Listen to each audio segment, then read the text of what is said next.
Very interesting in the development of the situation of human rights in Philippines, and so we would like to have meeting with different stakeholders in Philippines. So tomorrow we will also meet different international organizations and NGOs, Filipino NGOs, and tonight we will meet the Secretary of Foreign Affairs. So we had a good meeting today with the different kinds of stakeholders. So we are happy.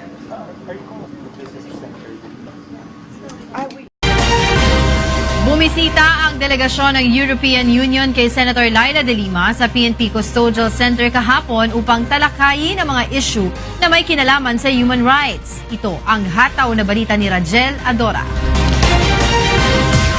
Pasado alas 3 kahapon nang dumating sa PNP Custodial Center ang European Union delegation upang bumisita kay Senator Delima.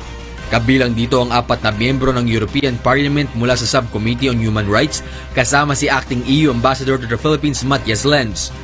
Nais ng EU na kamustahin ang kalagayan ng senadora sa loob ng detention facility.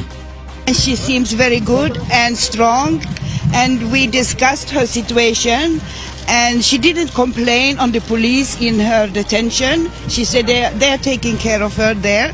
But she says that she would love to go to her family, and she also would love to go to her work to vote in the Senate. Sa pagdalaw ng EU delegation na pag-usapan ang panukalang pagbuhay sa death penalty at ang pagpapababa sa minimum age of criminal responsibility. Express our concerns as parliamentarians in Europe about the case of Delima, of course, because we had a resolution, and also some other issues that is of our concern on human rights. Ikinatuwa naman ni Delima ang pagbisita ng EU sa kanya.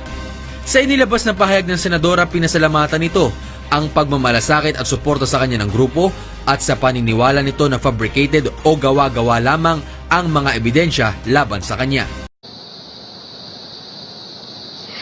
Today, a 12-member delegation from the European Union visited Senator Delima at the Philippine National Police Custodial Center in Camp Crame to check on her situation and express concern about her drug case. The visit was led by 4 members of the EU Parliament who were also part of the Subcommittee on Human Rights. Their visit lasted for about an hour and a half. Soraya Post, a member of the EU Parliament from Sweden, says Delima looked very good and strong despite being detained for almost 5 months. But she says the senator wishes that she could be reunited with her family and vote on important bills in the Senate. In May, the Philippine government announced it would no longer accept some 250 million euros worth of grants from the EU to prevent the bloc from meddling in its internal affairs. Malacanang later clarified it was only refusing aid with strings attached. Also earlier this year, the European Parliament approved a joint resolution calling for the release of Delima, who is detained over drug-related charges. The joint resolution also called for a fair trial and adequate security for Delima, even as they pushed for the dismissal of the charges against her, since they believe these were politically motivated.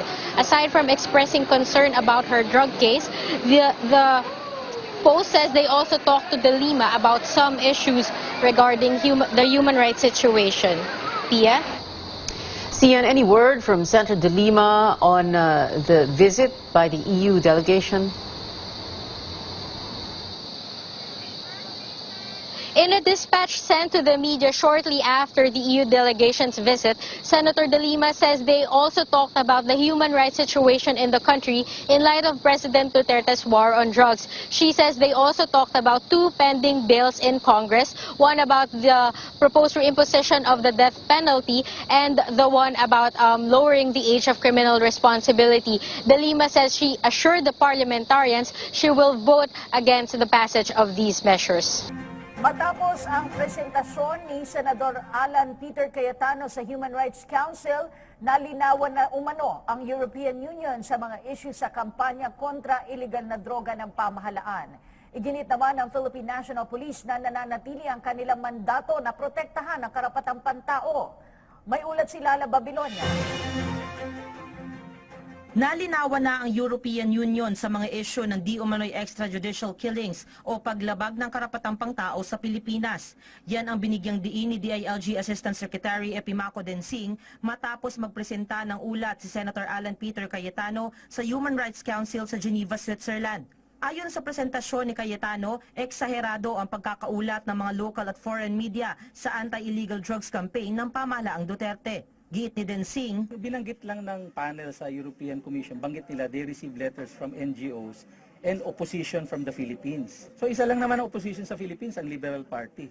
At binabanggit ko nga dyan, kung titingnan natin yung history ng liberalism, very strong ang liberal sa Europa. Ani Densing, mas makikita ang pag-focus ng pamahalang Duterte sa pagsugpo ng illegal na droga sa bansa. Sa unang 3 buwan pa lang kasi ng kasalukuyang pamumuno, nagkaroon na ng 31,600 anti-illegal drugs operations ang Philippine National Police. Habang sa huling 6 na buwan ng nakaraang administrasyon, mayroon lang 2,700 anti-illegal drugs operations ang PNP.